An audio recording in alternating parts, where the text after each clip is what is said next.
চাও আমার কাছে? কিছু তো চাইনি আমি। চাওনি তা ঠিক, তবু কেন এমন ঝড়ের মতো ডাক দাও? জানি না। ওদিকে দেখো, রোদ্দুরে রূপোর মতো জল, তোমার চোখের মতো দূরবর্তী নৌকো,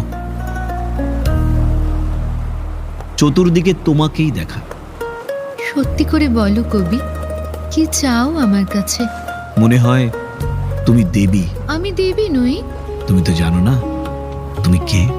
কে আমি? তুমি সরস্বতী।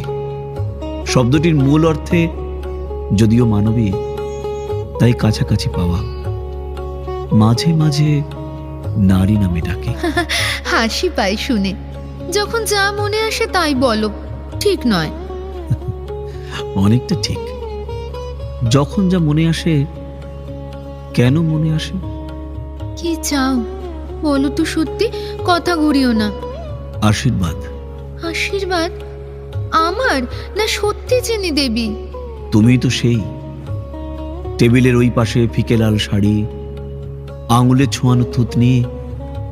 উঠে এসো, আশীর্বাদ দাও। মাথার ওপরে রাখো হাত। আশীর্বাদে আশীর্বাদে আমাকে পাগল করে তোলো। খিমচে ধরো চুল, আমার কপাল নখ দিয়ে চিরে দাও। যথেষ্ট পাগল আছো, আরো হতে চাও বুঝি? তোমাকে দেখলেই শুধু এরকম, নয়তো কেবল শান্তশিষ্ট। না দেখাই ভালো, তবে তাই নয়? ভালো মন্দ জেনে শুনে যদি এ জীবন কাটাতাম, তবে সে জীবন ছিল শালিকের, দোয়েলের, বনবিড়ালের কিংবা মহাত্মা গান্ধীর ইরি ধানে। ধানের পোকায় যে জীবন। যে জীবন মানুষের। আমি কি মানুষ নাকি? ছিলাম মানুষ বটে তোমাকে দেখার আগে। তুমি সোজাসুজি তাকাও চোখের দিকে, অনেকক্ষণ চেয়ে থাকো, পলক পড়ে না। কি দেখো অমন করে? তোমার ভিতরে তুমি। শাড়ি সজ্জা খুলে ফেললে তুমি, তার আড়ালেও যে তুমি। সে কি সত্যিই আমি, না তোমার নিজের কল্পনা? শোনো খুকি, এইমাত্র তো দেবী বললে। একই কথা। কল্পনার আধার যিনি, তিনি দেবী। তুমি সেই নীরা। তোর কাছে আশীর্বাদ চাই। সে আর এমন কি শক্ত, এক্ষুনি তা দিতে পারি। তোমার অনেক আছে, কণা মাত্র দাও। কি আছে আমার? জানি না তো। তুমি আছো, তুমি আছো, এর চেয়ে বড় সত্য নেই। সিঁড়ির ওপরে সেই দেখা, তখন তো বলনি কিছু। আমার নিঃসঙ্গ দিন, আমার অবেলা, আমারই নিজস্ব শৈশবের হাওয়া শুধু জানে। দেবে কি দুঃখের অংশভাগ? আমি ধনী হব। আমার তো দুঃখ নেই, দুঃখের চেয়েও কোনো সুমহান আবিষ্টতা আমাকে রয়েছে ঘিরে, তার কোনো ভাগ হয় না। আমার কি আছে আর কি দেব তোমাকে?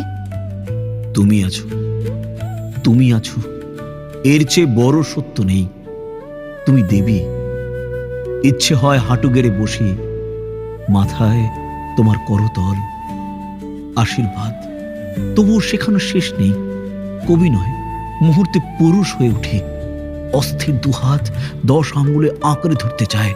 সিংহীর মতো ওই যে তোমার কোমর, অবোধ শিশুর মতো মুখ ঘষে তোমার শরীরে যেন কোনো গুপ্ত সংবাদের জন্য ছটফটানি। পুরুষ, দূরত্বে যাও। কবি, কাছে এসো। তোমায় কি দিতে পারি? কিচ্ছু নয়। অভিমান? নাম দাও অভিমান। এটা কিন্তু বেশ। যদি অসুখের নাম দিই নির্বাসন, না দেখার নাম দিই অনস্তিত্ব, দূরত্বের নাম দিই অভিমান। কতটুকু দূরত্ব? কি মনে পড়ে? কি করে ভাবলে যে ভুলবো? তুমি এই যে বসে আছো,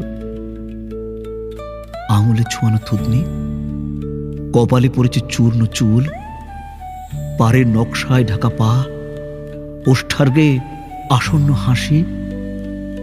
এই দৃশ্যে অমরত্ব। ওরও এই ছবি থেকে যাবে। সময় কি থেমে থাকবে? কি চাও আমার কাছে? মৃত্যু। ছি, বলতে নেই।